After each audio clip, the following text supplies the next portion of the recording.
اهدنا الصراط المستقیم۔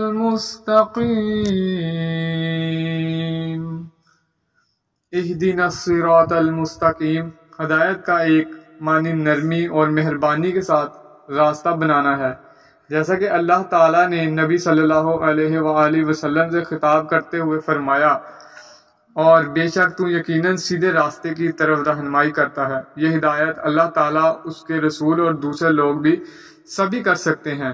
ہدایت کا دوسرا معنی راستے پر چلنے کی توفیق دینا ہے۔ یہ صرف اللہ تعالیٰ کے اختیار میں ہے، جیسا کہ اللہ تعالیٰ نے اپنے رسول کو مخاطب کر کے فرمایا، سورہ القصص کی 56 نمبر آیت ہے، بے شک تو ہدایت نہیں دیتا جسے تو دوست رکھے، اور لیکن اللہ ہدایت دیتا ہے جسے چاہتا ہے۔ الصراط اس کا اصل صراطن ہے، جو سارتا یسرتو سارتن سارتانا سے مشتق ہے۔ سین کو صاد اور بدل دیا گیا ہے، سین کو صاد سے بدل دیا گیا ہے، اس کا معنی ہے نگلنا۔ صراطن کا معنی واضح راستہ ہے، کیونکہ اس پر چلنے والا اس طرح غائب ہو جاتا ہے جیسے نگلا ہوا کھانا غائب ہو جاتا ہے۔ المستقیم قام یقوم میں سے باب استفعال سے اسم فاعل ہے، جو اصل میں مستقوم ہے۔ معنی اس کا وہی ہے جو قام یقوم کا ہے۔ حروف کی زیادتی سے معنی میں تاکید پیدا ہو گئی، بالکل سیدھا راستہ۔ پچھلی آیت میں ایاک نستعین سے سوال پیدا ہوتا تھا کہ کیا مدد چاہتے ہو؟ اللہ تعالیٰ نے جواب یہ سکھایا کہ کہو پروردگار، ہمیں زندگی کے ہر لمحے میں اور اپنے ہر کام میں تیری ہدایت کی ضرورت ہے، کیونکہ اگر تو نہ بتائے تو ہم ظلم و جہول کسی چیز کے متعلق جان ہی نہیں سکتے کہ اس میں صحیح راستہ کیا ہے۔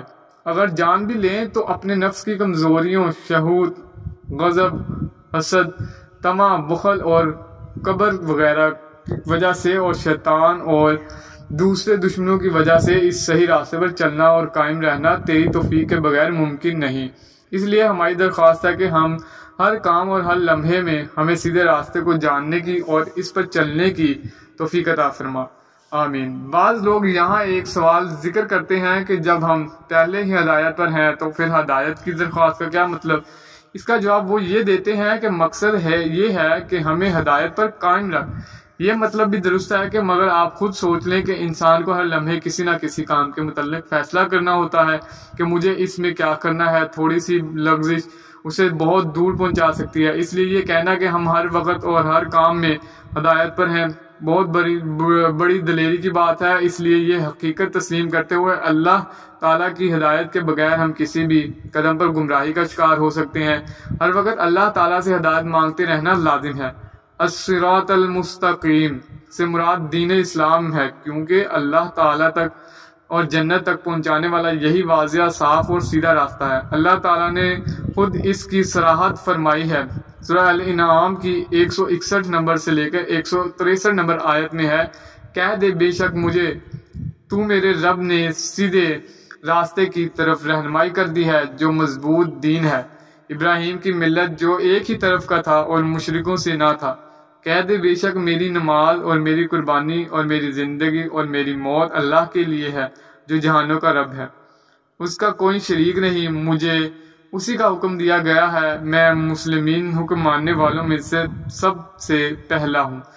نواز بن سمعان رضی اللہ تعالی عنہ رسول اللہ صلی اللہ علیہ وآلہ وسلم سے بیان کرتے ہیں کہ آپ صلی اللہ علیہ وآلہ وسلم نے فرمایا، اللہ تعالیٰ نے صراط مستقیم سیدھے راستے کی مثال بیان فرمائی ہے۔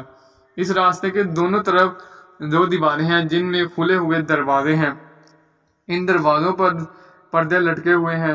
اس راستے کے دروازے پر ایک بلانے والا ہے جو کہتا ہے، اے لوگو تم سب اس راستے میں داخل ہو جاؤ اور ٹیڑھے مت ہونا، اور ایک بلانے والا اس راستے کے اوپر کنارے سے آواز دے رہا ہے۔ جب کوئی انسان ان دروازوں میں سے کسی کو کھولنا چاہتا ہے تو وہ کہتا ہے، افسوس تجھ پر، اسے مت کھول، کیونکہ اگر تم اسے کھولے گا تو تم اس میں داخل ہو جائے گا۔ صراط وہ راستہ اسلام ہے، اور دونوں دیواریں اللہ تعالیٰ کی حدود ہیں، اور کھلے دروازے اللہ تعالیٰ کی حرام کردہ چیزیں ہیں، اور راستے کی شروع میں بلانے والی چیز اللہ کی کتاب ہے، اور راستے کے اوپر کنارے والا اللہ تعالیٰ کی نصیحت کرنے والا ہر مسلم کے دل میں ہے۔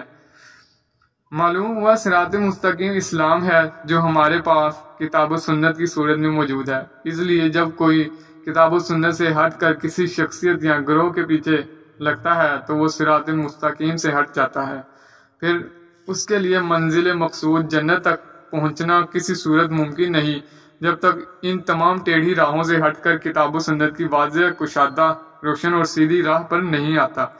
صراط المستقیم میں پورا اسلام اور اس کے احکام آ گئے، باقی قرآن و سنت اس کی تفصیل ہے۔